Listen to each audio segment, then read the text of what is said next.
বহরমপুর মুর্শিদাবাদ ঘোরার শেষ পর্বে আমরা চলে এসেছি। এখন আমরা রয়েছি এই কাঠগোলা বাগানে, কিন্তু আমাদের কপালটাই খারাপ ছিল বৃষ্টির জন্য আটকে যাওয়াতে কাঠগোলা বাগানে আমরা ঢুকতেই পারিনি। তো অগত্যা বাইরে থেকে একদিকে রাস্তা ও পাঁচিলের ওপর থেকে এই বাগানটা দেখতে দেখতে আমরা ফিরে চললাম। তবে পরবর্তী সময় যখনই আসবো এই কাঠগোলা বাগান বাড়িটা ঘুরে দেখার ইচ্ছা রইল। এরপর হাজারদুয়ারিকে টাটা বলে ফিরে চললাম বৃষ্টি ভেজা রাস্তাকে সঙ্গে নিয়ে।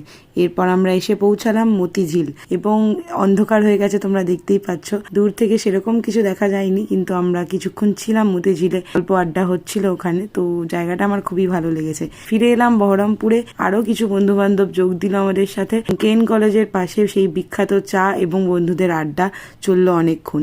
এরপর স্কোয়ারের মাঠেও চললো আড্ডা। এইভাবেই আমরা বহরমপুর ঘুরে দেখলাম দুদিন ধরে, এবং পরদিন সকালে ফিরে চললাম কলকাতার উদ্দেশ্যে। শর্টসগুলো ভালো লাগলে লাইক আর চ্যানেলটাকে সাবস্ক্রাইব করতে ভুলো না। বাই।